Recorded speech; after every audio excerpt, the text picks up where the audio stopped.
Oremos en el nombre del Padre, del Hijo y del Espíritu Santo.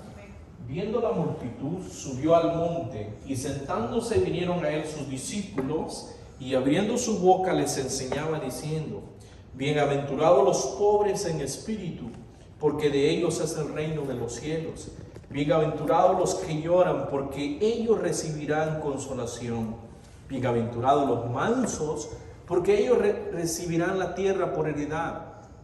Bienaventurados los que tienen hambre y sed de justicia, porque ellos serán saciados. Bienaventurados los misericordiosos, porque ellos alcanzarán misericordia. Bienaventurados los de limpio corazón, porque ellos verán a Dios. Bienaventurados los pacificadores, porque ellos serán llamados hijos de Dios.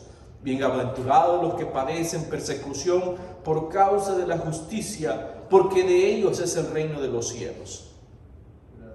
Bienaventurados sois cuando por mi causa os vituperen y os persigan y digan toda clase de mal contra vosotros mintiendo. Gozaos y alegraos, porque vuestro galardón es grande en los cielos, porque así persiguieron a los profetas que fueron antes de vosotros. Vosotros sois la sal de la tierra, pero si la sal se desvaneciere, ¿con qué será salada? No sirve más para nada, sino para ser echada fuera y hollada por los hombres.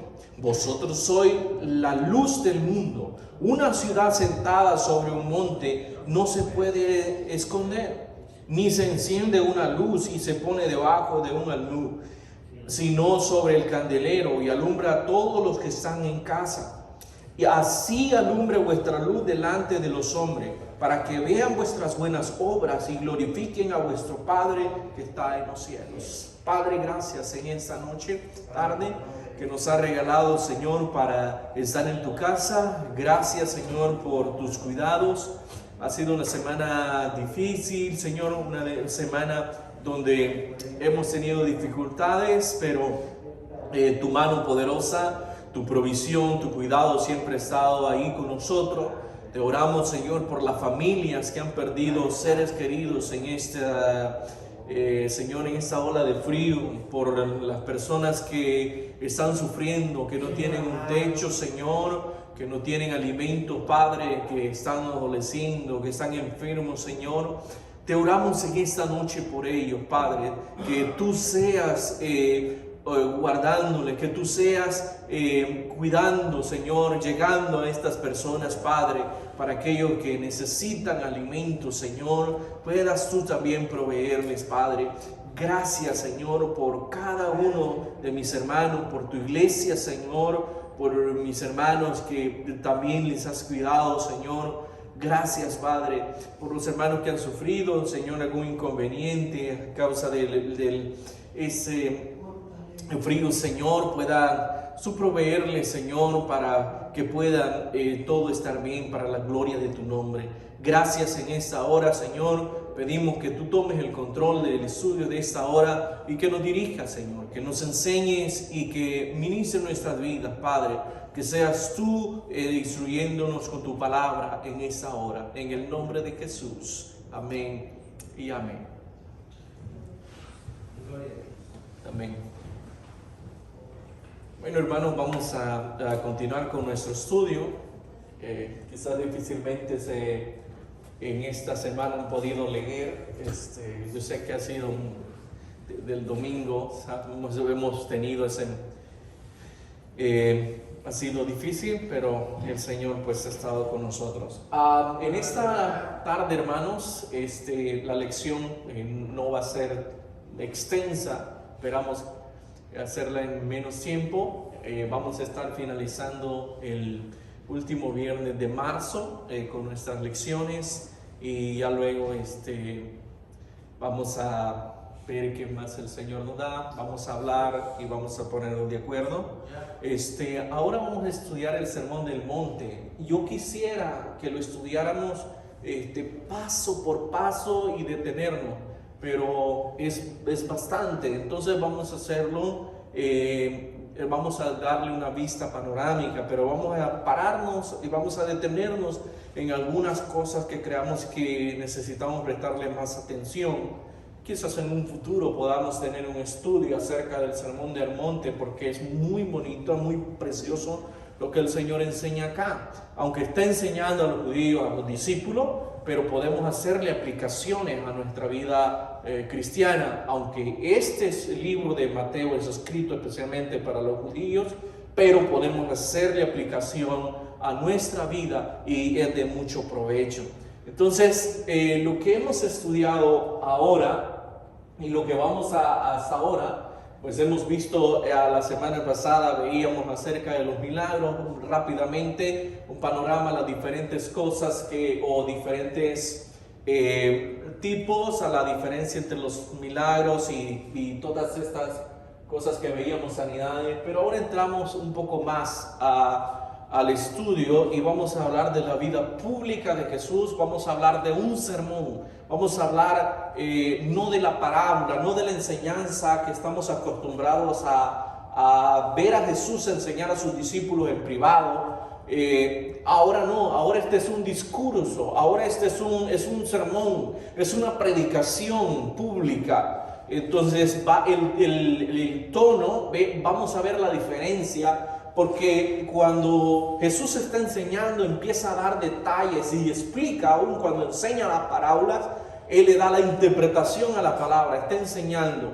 Pero aquí está predicando o está dando un discurso y no se va a detener a dar tanto detalle. Él va a traer un mensaje. Y la semana pasada hablábamos acerca de la enseñanza y la predicación. La predicación es algo expositivo, es transmitir el mensaje del texto hacia los oyentes.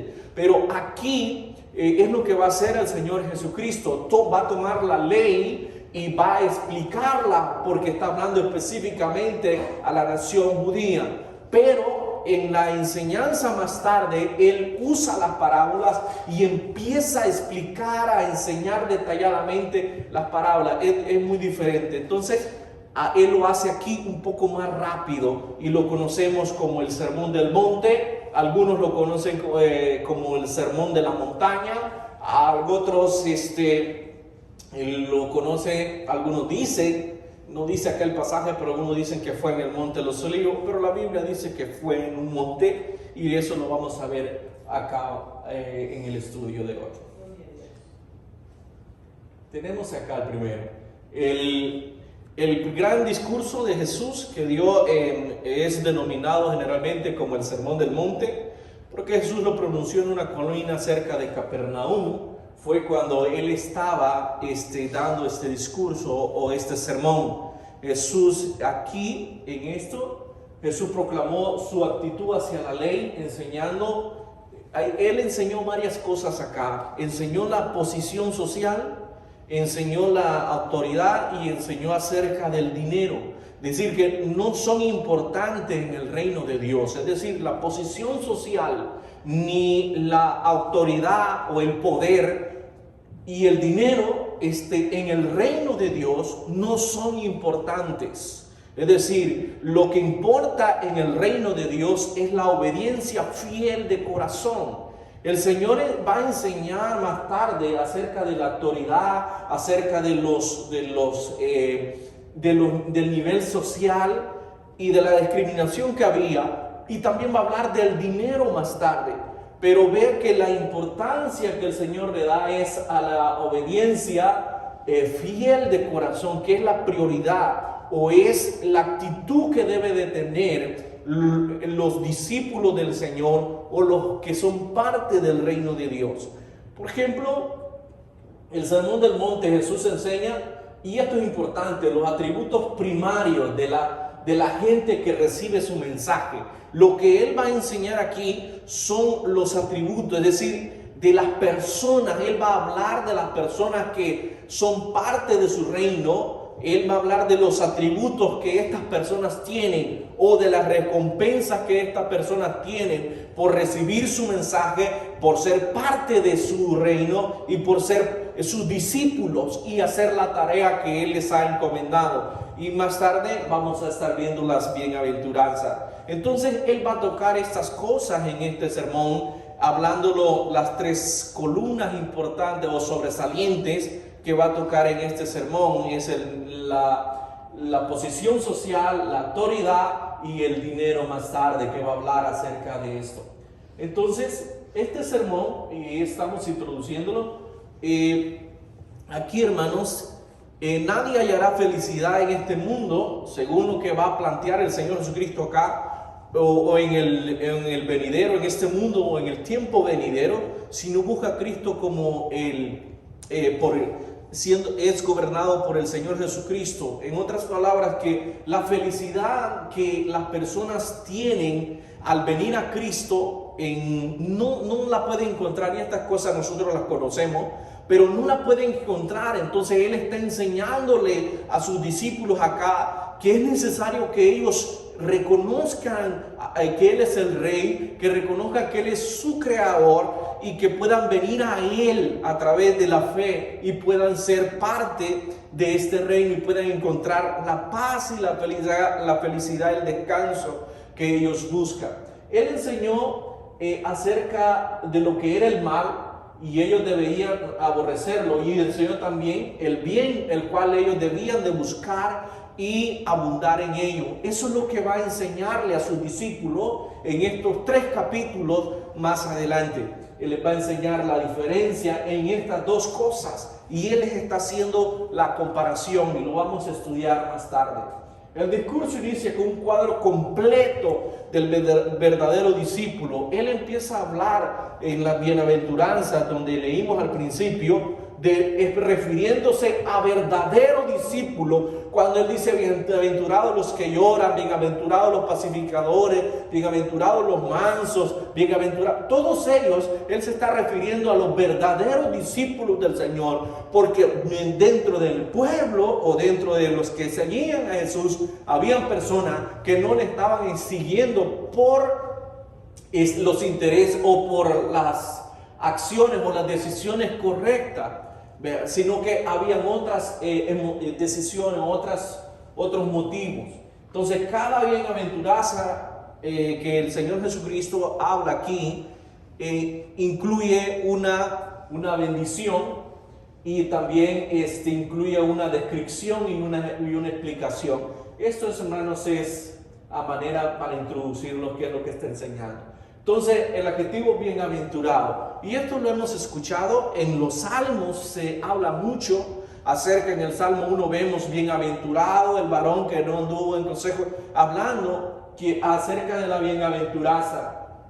Y esa tiene una raíz del griego que significa algo grande o de larga duración, pero en sí la palabra bienaventurado significa dichoso o felices o doblemente felices, hablando acerca de la persona que es bienaventurada. También esto es, hermanos, se trata de un adjetivo que denota la felicidad de alguien que ha sido bendecido o digno de ser congratulado, es decir, recompensado o reconocido. Entonces, lo que el Señor va a hablar aquí en la bienaventuranza son todas estas cosas refiriéndose a sus discípulos. Y aquí la palabra es una palabra de gracia que expresa regocijo y satisfacción, la palabra bienaventurado. Y esta es otra expresión que se usa aquí en el Salmo 1, que les hablaba que en el Antiguo Testamento era muy común esta palabra. Y los bienaventurados son simplemente no son simplemente afirmaciones, sino exclamaciones que denotan la felicidad o la felicitación de parte del Señor. Y aquí nos vamos a detener en nuestro estudio el día de hoy.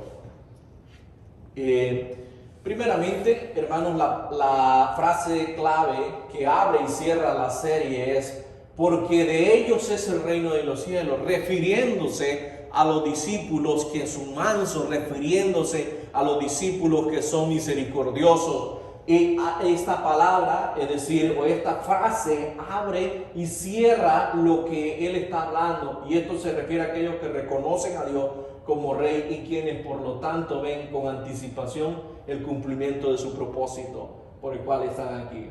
Y luego estas son características. Aquí está. Y primeramente vaya conmigo a la Escritura. Y ahora sí, después de haber dado algunos detalles, hermanos. Vaya conmigo al versículo, leemos del 1 al 3, dice la Escritura: viendo la multitud, subió al monte, y sentándose vinieron a él sus discípulos, y abriendo su boca les enseñaba, y diciendo: bienaventurados los pobres en espíritu. Esa palabra aquí, cuando habla de bienaventurados los pobres en espíritu, no está hablando directamente del Espíritu Santo. Aquí está hablando de otro tipo de espíritu, y vamos a verlo acá. Por ejemplo, la palabra los pobres en espíritu, dice él que son bienaventurados o dichosos los pobres en espíritu.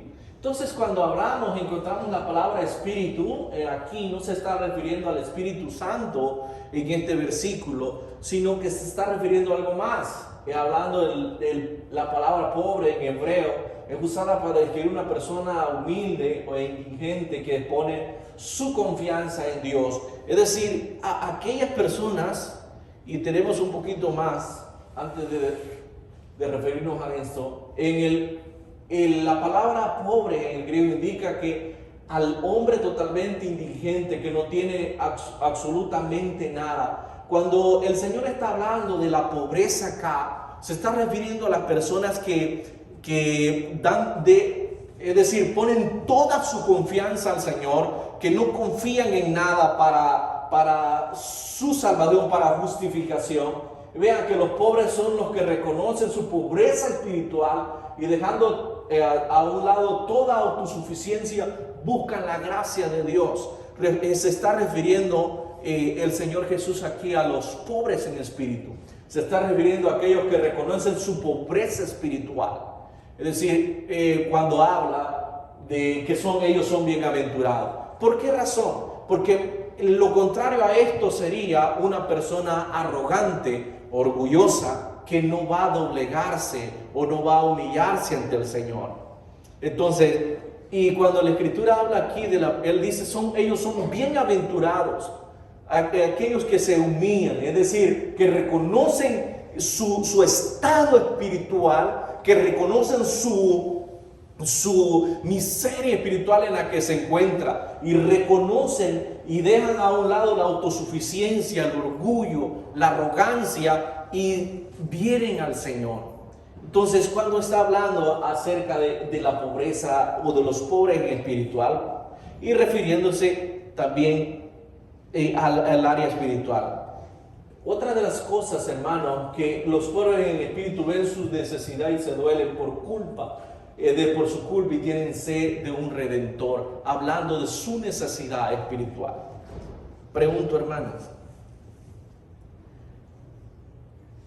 ¿cómo conocen este pasaje ustedes? ¿Cómo lo han visto anteriormente ustedes? ¿Cómo lo interpretan? Sí. Pues habla de la necesidad, o depende de Dios totalmente. Exactamente. Así se ha visto por siempre. Ok. ¿Alguien más, hermano? Pues se ha aplicado siempre, lo hemos oído y se ha aplicado aquí de esa manera, el pobre o necesitado de Dios, o alguien que necesita de Dios, de la aplicación que se le da. Amén. Ok. ¿Alguien más, hermano, que quisiera compartir?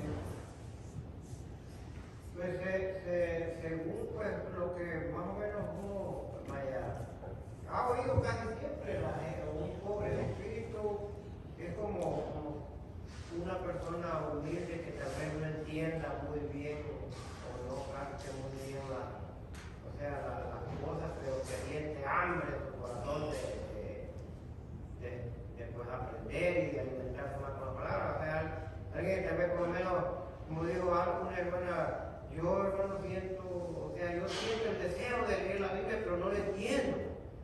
¿Verdad? O sea, algo así pues es lo que más o menos uno puede captar en eso Sí. un poco O sea, como que Jesús, él les quiso decir a la gente que no entiende, pero que tiene hambre, ¿verdad? De estar alimentándose con la palabra, pero tal vez no. Necesita de Dios. Amén. Ajá. Sí, hermano. Muy bien. Bienvenida a nuestra hermana que se va agregando. Sí, hermano. Para mí, los pobres en espíritu son aquellos que sabiendo no saben reconocer que necesitamos aprender a Dios. Amén. Entonces es esto, dice, que no son autos, que ellos, digamos, lo que usted está diciendo, se consideran autosuficientes, sí, y no reconocen, exactamente. Entonces es eso. Entonces los pobres en espíritu, no se está refiriendo a creyentes que no están llenos en Espíritu Santo. Esa es una diferencia, sino los que hemos hablado. Digamos, necesitamos todos estar en la misma página. Y estas no son cosas nuevas, nomás vamos a ponerlas en contexto, porque ya todas juntas lo que vamos a ver es mucho lo que habla este pasaje. Entonces quedamos bien con esto, que los pobres son los que reconocen su pobreza espiritual y dejando a un lado toda autosuficiencia, buscan la gracia de Dios. Entonces, pero ven la necesidad, es esa necesidad espiritual. Entonces continuamos, hermanos, con el siguiente. Dice los que lloran. Es el siguiente, el versículo 4. Estamos en Mateo capítulo 5, hermana Esther, versículo 4. Dice, bienaventurados los que lloran, porque ellos recibirán consolación.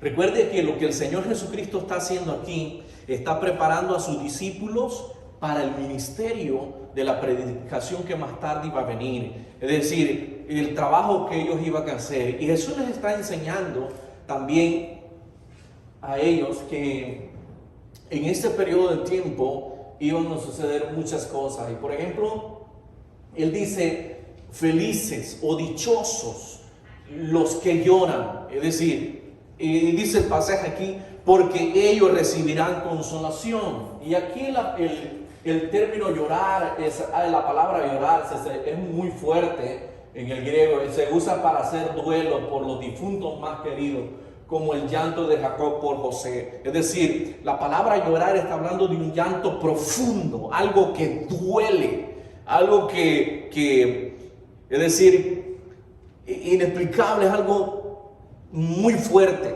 Entonces, Él dice, bienaventurados son ellos, dice el Señor, porque ellos van a ser consolados. Es decir, ese llanto amargo, ese dolor incomparable, ese dolor que asfixia, dicen algunos teólogos, está refiriéndose al Señor aquí. Entonces está hablando acerca primero de la pobreza, pero ahora está hablando de algo más interno, hablando también del llanto, de ese sufrimiento. Y dice el Señor, ellos van a ser consolados por Él.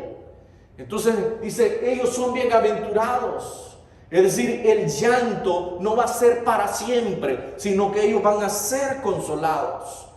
Entonces el mensaje que está hablando el Señor Jesucristo acá son las promesas del reino para la nación de Israel, para los judíos. Pero está diciendo también y haciendo aplicación también, podemos hacer la aplicación a nosotros en nuestros días también. Pero el sentido acá que el Señor está diciendo, está haciendo el énfasis que ese llanto va a ser recompensado. Es decir, que es dichoso los que lloran. Dice, está diciendo el pasaje aquí, porque ellos van a ser consolados. Entonces es un dolor en el corazón que hace incontenible las lágrimas y da la idea de estar contristado, según esta palabra en el griego. Es decir, es bienaventurado, expresa a la persona que está desesperadamente dolorida por su propio pecado y indignidad. Y hablando acerca del Salmo 51, versículo 17, hablando de David, tiene la idea también de ese dolor profundo que se siente. Entonces el Señor se refiere a los que experimentan la pena de arrepentimiento aquí también, el Señor, a los que habían creído en el mensaje que Él había traído y que Juan había traído. También es una aplicación acá. Entonces podemos hacerle una aplicación que se está refiriendo a ellos también, pero se está refiriendo también a aquellos que van a sufrir a causa de la predicación del Evangelio también. Ellos van a ser consolados. Y la bienaventuranza aquí, la persona está refiriéndose a la persona que tiene el corazón destrozado ante el sufrimiento del mundo y de su propio pecado. Por ese su dolor encontrará el gozo del Señor. Y hablando acerca de lo que anteriormente decía. Entonces, los que lloran van a ser consolados. Y esa es una realidad en nuestros días, hermano, también. Y hay otros pasajes más, que el sufrimiento de los creyentes también, nosotros vamos a ser consolados. Pero refiriéndonos al pasaje aquí, el Señor estaba enseñando a los judíos o a sus discípulos que esos que lloran van a recibir esa consolación que solamente está en el Señor. Otra promesa que está, dice los mansos, el versículo 5. Dice, bienaventurados los mansos, porque ellos recibirán consolación. ¿Por qué repite tanto bienaventurado aquí? Es porque Él está siendo específico, Él está haciendo énfasis. Es decir, quizás no todos van a llorar, pero quizás no todos van a ser mansos. Pero se está refiriendo individualmente a cada tipo de discípulo acá. Quizás algunos van hablando acerca de la pobreza espiritual, otros quizás van a ser pacificadores. Entonces por él toma estas bienaventuranzas y las aplica a los discípulos, para identificándose los discípulos con el mensaje que Él estaba dando. Entonces cuando dice el versículo, bienaventurados los mansos, es decir, aquí esta palabra es la que se usa para manso y mansedumbre. Hay una, podríamos decir, mínima diferencia, pero está refiriéndose, es como un símil que indica la verdadera humildad que destierra el orgullo. Entonces el Señor está diciendo aquí, bienaventurados los humildes de corazón. Es decir, esa verdadera humildad. Estas personas también son bienaventuradas. Una persona solo alcanza su verdadera humildad cuando sabe que Dios es su creador y que sin Él nada puede hacer. Entonces, ¿por qué? Porque recuerde que aquí en el reino de Dios, y lo que veíamos anteriormente, la posición social, la autoridad y lo que es el dinero no son importantes. Lo importante en el reino de Dios es la fidelidad a Él, la obediencia fiel de corazón al Señor. Es lo que Él está planteando acá. Entonces, y esto hablando acerca de esta palabra, refiriéndose a la humildad, la aceptación de la necesidad de aprender y la necesidad de ser perdonados también. Entonces, la bienaventuranza del que tiene la humildad, reconocer su propia ignorancia y debilidad y necesidad. Entonces, Él dice aquí, ellos son bienaventurados también. Entonces, esta es bastante información, hermano, pero no tienen que captarlo, nomás vamos a captar la idea principal y luego ya cuando a ustedes se les entregue esto, hermano. Yo tengo una preguntita ahí, hermano, para que la podamos ver. Entre manso y humilde, ¿cuál es la diferencia que podemos ver ahí en ese pasaje que estamos viendo? Porque es lo que estamos ahorita. Sí, por ejemplo, la mansedumbre, está refiriendo que la raíz de esto es esta. Entonces, una persona mansa es la que muestra la verdadera humildad que destierra el orgullo. Hablando en su fondo, la base de la palabra. Entonces, pero cuando está hablando de la mansedumbre, se está refiriendo, esta es una palabra, se está refiriendo a lo exterior, a lo que nosotros podemos ver. Si me refiero a esa persona es mansa, tiene mansedumbre, o es los frutos, por ejemplo, los frutos del Espíritu, que es mansedumbre, pero en su interior, esto tiene que ver más con su interior, pero por eso decía, es un símil. Si estamos hablando de manso, que es la raíz de esta palabra mansedumbre.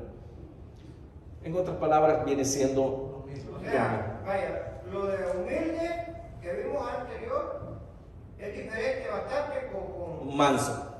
Son parecidas, pero es manso y humilde son parecidas, pero palabras diferentes. Es poca la diferencia, hermano, pero en la Biblia las maneja, por ejemplo, las maneja para referirse cuando se refiere a una persona, por ejemplo, que es mansa, se está refiriendo a que no es pues violenta, pero también se está refiriendo a la persona humilde, que es una actitud también. Vea, ahí toca la diferencia. Hay que ponerles atención, ¿verdad? Como para aplicación. Sí, hermano. Sí, hermano. Yo creo que es diferente, pero como usted dice, lo general es igual. Pero en sí la palabra manso ahí se refiere a la sujeción. Exactamente. O sea, lo que se deja dominar. Sí, se somete prácticamente voluntariamente o es Jesús dominado. fue manso en ese sentido, que hizo todo lo que el Padre le dijo. Exactamente. Pero también vemos, es como dice el hermano, mínima diferencia, pero en la escritura o el Señor nos aplica en diferente. Mayormente esto se usa para referirse en sentido singular, es decir, específicamente una persona, por ejemplo, que él es manso. Y igualmente la mansedumbre ya es más general, hablando específicamente cuando referimos a los frutos del Espíritu, pero es similar. Espero no confundirlo más, hermano. Está bien, hermano. Entonces está refiriendo a que una persona solo alcanza su verdadera humildad, es decir, cuando ya ha reconocido, hablando de lo que la persona es manso. Pero continuamos. Gracias, hermano. La siguiente dice, continúa, bienaventurados los que tienen hambre y sed de justicia. Este versículo acá y es otra bienaventuranza. Y el Señor dice, ellos son dichosos también. Y esto es algo similar de lo que hablábamos anteriormente, de esa hambre de buscar al Señor. Pero aquí este versículo es el más importante del sermón, porque el requisito fundamental para todos los que viven piadosamente es tener hambre y sed de justicia. Esto, hermano, en un creyente siempre debe de haber esa hambre y esa sed de justicia, porque si eso ya no está vivo en un creyente, su vida no va a crecer. Un ejemplo, la sed de ser justo o de practicar la justicia debe de ser cada día, haciendo una aplicación. Entonces, uno de los requisitos fundamentales para todos los que viven piadosamente es tener esa hambre del Señor y esa sed espiritual y esa sed de justicia. Entonces, el hambre en un creyente es saciada por la palabra, hablando espiritualmente por el Señor. Pero cuando el Señor dice que los que vienen a Él nunca más van a tener hambre ni sed, se está refiriendo que en Él va a haber satisfacción. Pero los creyentes, si ya no tenemos hambre de buscar al Señor, ni de sed de practicar la justicia, entonces no vamos a alcanzar, podría decir, madurez, o no vamos a crecer en nuestra vida cristiana. Por ejemplo, aquí tenemos que la condición espiritual del creyente durante toda su vida dependerá de su hambre y de su sed por la presencia de Dios, por la comunión con Dios, igualmente por la comunión con el Espíritu, con la justicia, con el poder del reino y con el retorno de Cristo. Es decir, que nuestra hambre debe de ser por la presencia de Dios, por tener comunión con Dios. Y eso, hermano, es lo que en nuestros días la iglesia ha perdido. Esa hambre por buscar más de Dios, por buscar más de su presencia y de su comunión. Hablando, esta es una aplicación a la iglesia. Entonces, es importante y está hablando acerca de la condición espiritual de los creyentes. Entonces, en nuestros días, hermanos, hay poca hambre y poca sed. Hay poca sed de la justicia de Dios. Porque nosotros no vamos a amar la injusticia o no vamos a practicar la injusticia como creyentes, sino vamos a amar la justicia y vamos a practicar la justicia. Igualmente, esa hambre por el Señor debe de estar siempre. y cada día para poder tener esa comunión con el Señor y poder conocerle más. Entonces hay un momento que los creyentes llegan a un punto que cuando pierden ese interés por buscar del Señor. Pero es ahí, hermanos, donde debemos de animarnos, porque algo está pasando en nuestra vida espiritual. Entonces el Señor dijo que son bienaventurados los que siempre tienen hambre y los que siempre tienen sed, porque una de las cosas importantes en el reino de Dios es la justicia. Es lo que se va a practicar, o lo que se practica en el reino de Dios. Es decir, es la justicia en la vida de sus discípulos. La bienaventuranza del que anhela su integridad total por la persona, porque tal persona alcanzará una completa satisfacción, hablando a los discípulos. Y la siguiente, hermano, misericordioso. Vamos a detenernos en los versículos 13 en adelante, porque ahí vamos a hablar acerca de la sal y la luz. Otra de las cosas es el bienaventurado los misericordiosos, y esta es la capacidad de poner uno en el lugar de otro de una manera que pues, veamos con sus ojos, pensemos, sintamos, en otras palabras. Entonces dice que Jesús, sus discípulos también son misericordiosos, además de ser, tener esa hambre de justicia, de ser mansos. Él dice, mis discípulos también son misericordiosos.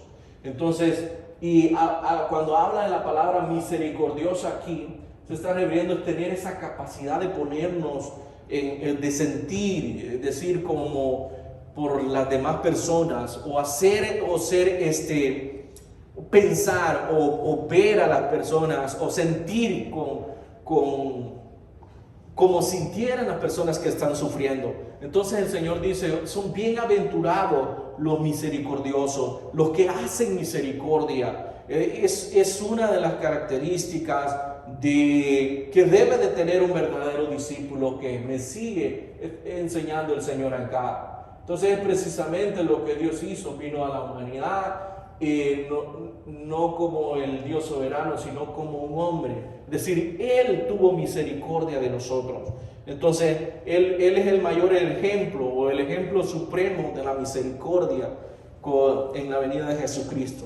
Entonces, solo los que muestran esta misericordia, dice, van a recibir misericordia. Dice el pasaje aquí, bienaventurados los misericordiosos, porque ellos alcanzarán misericordia. Y la siguiente bienaventuranza es los de limpios de corazón. Dice el versículo acá, el 8, bienaventurados los de limpio corazón, porque ellos verán a Dios. Y aquí, hablando de la palabra limpio, tiene una variedad de usos. Por ejemplo, la palabra limpio acá se usa para referirse a la ropa, para referirse al trigo, a lo limpio del polvo y de la paja, o la leche o vino no adulterado. Entonces, hablando de la limpieza de corazón, dice que una de las características, dijo el Señor aquí, de sus discípulos que son parte del reino, ellos son bienaventurados los que están limpios de corazón. Y aquí los de limpio corazón son los que han sido liberados del poder del pecado por la gracia de Dios, y que se esfuerzan para agradar a Dios y glorificarle a Él. Entonces se está refiriendo a los que han sido liberados del pecado, y cada día pues se limpian más, o se justifica más.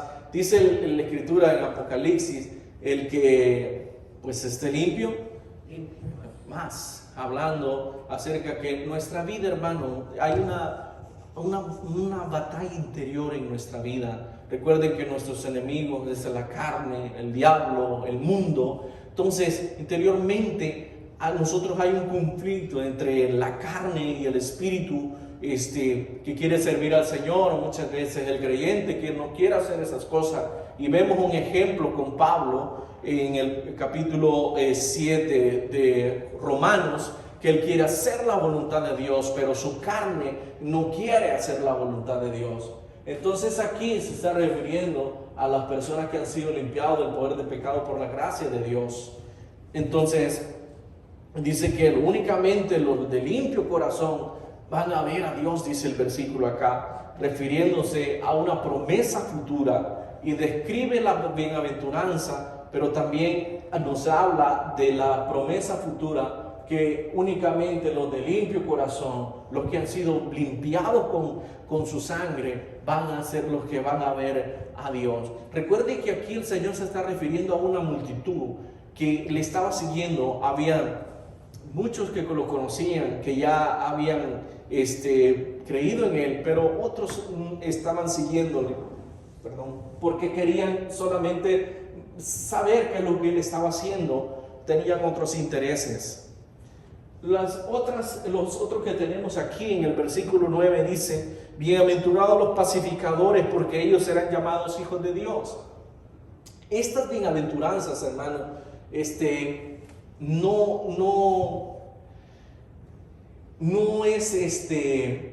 no se dedica ese tiempo para poder, quizás no tienen tanta información, porque son una repetición de lo que ha hablado en el Antiguo Testamento el Señor. Entonces aquí, cuando se está refiriendo a los pacificadores, ¿quiénes son los pacificadores según este versículo acá? Dice: bienaventurados los pacificadores, porque ellos serán llamados hijos de Dios. Entonces, los pacificadores son los que se han reconciliado con Dios. No hablando de una reconciliación, es decir, yo me reconcilio, sino que han sido reconciliados por medio de Cristo con Dios, y han hecho la paz mediante la cruz, y se encuentran mediante su vida, y se fue mediante su vida con su testimonio de guiar a los demás. Eso es esto. Es decir, eso no han sido reconciliados con Dios, han hecho la paz, o han hecho las paces, o decir, por medio del Señor Jesucristo, mediante el sacrificio de Cristo. Entonces, los pacificadores, se espera que los discípulos del Señor puedan ser pacificadores, tengan esta virtud, o puedan tener esta práctica de cuidar la paz o practicar la paz. Y dice: porque ellos serán llamados hijos de Dios. Así como Dios puede darnos la paz, y Él es paz, hay paz en Él, así sus seguidores, o los súbditos del reino, o sus discípulos, deben de ser pacificadores. Y Él dice: bienaventurados los que practican la paz. Entonces, o los pacificadores. Los pacificadores son bienaventurados, y hay de aquellos que quebranten la paz. Es decir, hay más tarde en Lucas presenta unos juicios, que son unos juicios. Cuando encontramos esta palabra, estas dos letras, habla de un juicio. Entonces, los pacificadores son bienaventurados, es decir, los discípulos del Señor deben de ser pacificadores, deben de vivir en paz, o deben de cuidar la paz. En otras palabras, no ser violentos y dar testimonio. Y por esta razón dice el versículo acá que son llamados hijos de Dios, porque en ellos practican la paz. Entonces, son los que producen relaciones como es debido entre las personas para traerlos a Cristo. Hay esa paz. Entonces, los discípulos del Señor deben de ser de esta manera. Entonces, Dios es el supremo pacificador, y sus hijos deben de seguir su ejemplo. Amén. Y rápidamente, hermanos, continuamos. No quiero cansarles con esto. Y aquí ya entramos y nos detenemos en lo siguiente que va a hablar. Entonces, la siguiente aventuranza dice que los que padecen persecución por falta de la justicia, el versículo continúa diciendo, el versículo 10: bienaventurados los que padecen persecución por causa de la justicia, porque de ellos es el reino de los cielos. Está hablando el Señor aquí de que en el futuro va a haber persecución, y durante Él estaba dando esa enseñanza, o en ese tiempo ya había persecución de los fariseos, igualmente de los sacerdotes, de los escribas. Estaban siendo perseguidos sus discípulos para enseñarles o contradecir lo que el Señor estaba guiándoles o enseñando. Entonces dice Él: bienaventurados los que padecen persecución, porque por falta de la justicia. Y dice aquí: El versículo 10 termina diciendo, porque de ellos es el reino de los cielos. Todos los que procuran vivir en armonía con la palabra de Dios por causa de la justicia les espera persecución, sufrirán rechazo y la crítica. ¿No es cierto esto hoy también en nuestros días, hermanos? La iglesia está siendo criticada. La iglesia hoy en nuestros días está siendo juzgada, está siendo rechazada por la sociedad. Pero esto no debe de preocuparnos, porque el Señor dijo que nos iba a dejar en medio de lobos. Entonces la persecución va a venir para los discípulos. Y los discípulos a quienes el Señor les dijo esto personalmente, allí en el monte, ellos vivieron estas cosas. Entonces la persecución es una realidad. Entonces el Señor dice, son bienaventurados. Entonces la iglesia igualmente también va a ser perseguida, igual el rechazo y criticada. Quizás aquí nosotros no estamos siendo perseguidos, pero sí algunas veces rechazados. ¿Vean? Algunas veces rechazados porque el mundo no piensa como la iglesia. Y qué bueno, hermano, que ni la iglesia piensa como ellos. Entonces, ¿por qué estas cosas son así? Entonces, si nosotros recibimos el rechazo, hermano, de eso lo enseña ya la Escritura, y debemos nosotros estar conscientes que esas cosas van a ser así. Entonces, otra de las cosas, hermano, experimentarán persecución, la oposición del mundo y el sufrimiento. Quizás nosotros no lo vamos a ver todas estas cosas, porque el Señor ya pronto, por las cosas que vemos, hermano, el Señor no va a tardar mucho tiempo. Por ejemplo, yo estaba viendo un día de estos, hermano, que al final solo las personas que estén vacunadas van a poder viajar, según era una noticia, no sé qué tan cierta sea. Entonces estaba diciendo, la persona que no se vacune no va a poder viajar a diferentes partes del mundo. Entonces igualmente, posiblemente aquí va a ser una regla ya, un mandato del gobierno. Y estas cosas, hermanos, que estamos viendo, vean los gobiernos cómo se han juntado en esta pandemia para poder apoyarse, pero les ha gustado, porque todo esto va apuntando y va juntando las cosas como en una esquina, recogiendo todo, porque la Escritura tiene que cumplirse. Entonces, estas cosas que estamos viendo, hermanos, en estos días, no nos deben sorprender. Nosotros estamos observando, pero nosotros sabemos por la Escritura y por lo que el Señor nos ha dado en su palabra y nos ha enseñado a través de las personas que han desfilado aquí enseñando la Escritura, que estas cosas van a pasar y nosotros debemos de estar conscientes. Lo preocupante es, hermano, que la iglesia no está haciendo la tarea que se le ha mandado a hacer.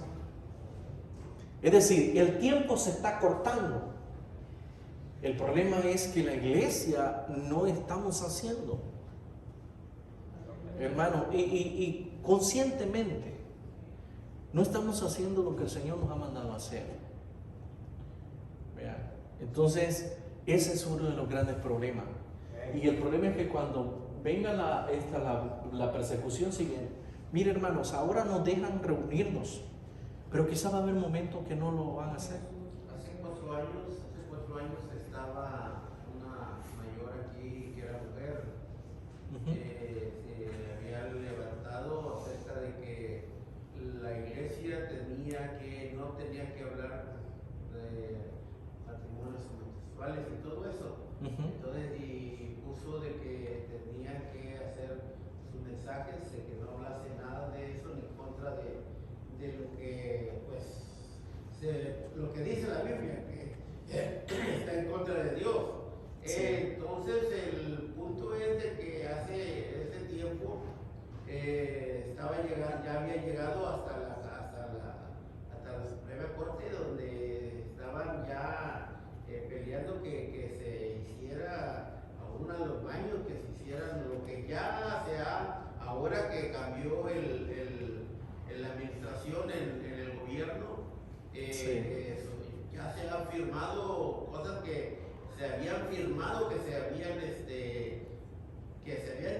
primeramente se había firmado y vino este este presidente las quitó. Sí. Entonces ahora este otro que vino del otro partido, pues las volvió a firmar y están empezando nuevamente como dicen, a echarlas a andar todas estas que hace 4 años se habían firmado, que estaban ya en proceso, pero 4 años se quitaron y ahora vuelven nuevamente.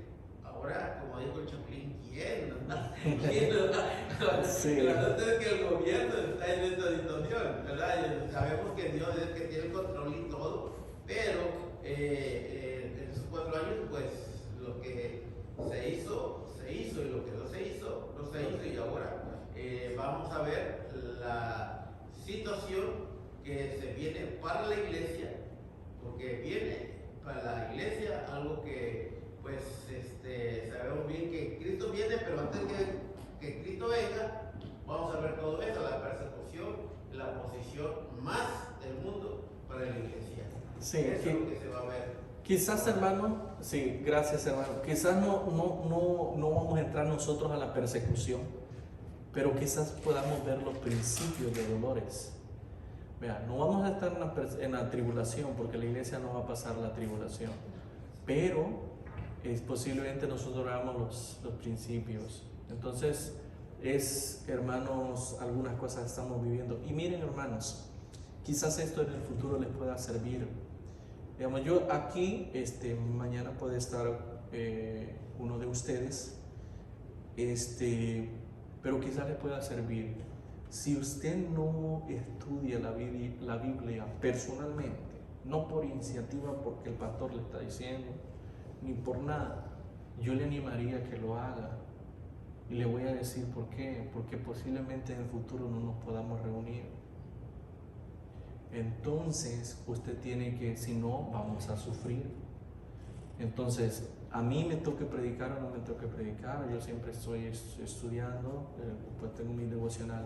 Necesitamos, hermanos, personalmente, es decir, estudiar la Escritura, porque en un futuro esto nos puede ayudar mucho. Porque si no nos podemos reunir por diferentes razones, ven, las cosas cambian rápidamente y vamos a ver cosas difíciles, porque la iglesia la iglesia no tiene oposición aquí, hermano. En otros países sí. No es que veamos la persecución como está en Medio Oriente, no, pero sí la oposición del gobierno para la iglesia. Sí. ¿Por qué? Porque vemos que el gobierno está poniendo leyes de que les gusta al mundo y lo que se está predicando en la iglesia es lo contrario. Imagínese, hermano, si el mundo se le viene encima a la iglesia, si los gobiernos se le vienen encima a la iglesia y el diablo se le viene encima a la iglesia, entonces nosotros tenemos que estar fuertes, hermano. Porque el mundo se está viniendo en contra de la iglesia. Es decir, las comunidades, por ejemplo, la comunidad atea, la comunidad ecuménica, esta que tienen todas las religiones son iguales, todos buscan a Dios, eso es una mentira, eso no es cierto. Y la comunidad que hemos mencionado, LGBT, imagínense, todas estas personas nos ven a nosotros como puritanos, como anticuados. No importa que nos llamen anticuados, hermanos, o lo que sea, pero nosotros debemos de ser fieles a los principios que el Señor nos ha dado. Entonces, la iglesia, en un momento quizás la iglesia va a sufrir, pero hermano, no solamente, el Señor nos va a ayudar, sí, pero es necesario tener una buena comunión con Él. Y cuando nosotros estemos siendo hostigados, es necesario que seamos mansos, porque la iglesia va a ser hostigada por todas estas cosas. Cuando la iglesia está siendo rechazada, es necesario que seamos pacificadores, es decir, que cuando quizás estamos siendo violentados, quizás necesitamos ser pacificadores. Entonces, estas cosas que estamos viendo acá, el Señor las está enseñando a sus discípulos, porque van a necesitarlas en su vida, y cuando Él está estableciendo su reino, estas cosas las van a necesitar. Y sabe que en la tribulación ¿Sabe que cuando prediquen los dos testigos y salga a predicar, estas cosas ellos las van a estar viviendo en ese tiempo de la tribulación? Estas cosas se van a volver a ver. Entonces, el Sermón del Monte, en ese periodo de tiempo, igual como Mateo capítulo 24, igual como Apocalipsis, en ese tiempo se van a estar viendo todas estas cosas. Y las cosas que ellos van a recordar son estas: la bienaventuranza, lo que el Señor ha enseñado y lo que también en el Antiguo Testamento. Entonces, porque esta palabra es lo que van a predicar. ¿Qué es lo que van a predicar los testigos? Los dos testigos y los 144,000 sellados van a predicar el evangelio del reino, que el Mesías Cristo viene. Entonces, ya a reinar. Entonces, todas estas cosas. Pero es necesario, hermano, esta pausa, es necesario que nosotros estemos conscientes. Y véanlo, muchos creyentes no están tomando las cosas en serio. La vez pasada hablábamos de acerca de tomar compromiso. Es necesario que la iglesia pueda tomar compromiso, que podamos tomar la responsabilidad. Entonces, sí, hermano. Yo creo que tomar compromiso es cuando el cristiano toma en serio las cosas de Dios. Cuando toma las cosas de Dios en serio, el cristiano toma compromiso. Pero mientras no tome compromiso, vemos que el cristiano no está tomándola en serio. Sí, y eso es lo que el Señor estaba diciendo a sus discípulos, hermano. Él quería, vean los que estudiamos la vez pasada, Él quería que no solamente le siguieran, Él quería que ellos tomaran compromiso. Es decir, y esa es la responsabilidad. Y el compromiso no es porque el pastor lo diga, es un compromiso, un trato entre el Señor y la persona. Eso no, el Señor no se lo obliga. Entonces, hermano, vamos a terminar aquí con esta primera parte. Y luego venimos con lo siguiente de nuestro sermón, de este sermón. Entonces nos quedamos aquí y luego continuamos. Vamos a tomar un receso. Quiero que nos vemos. Diga. Todas las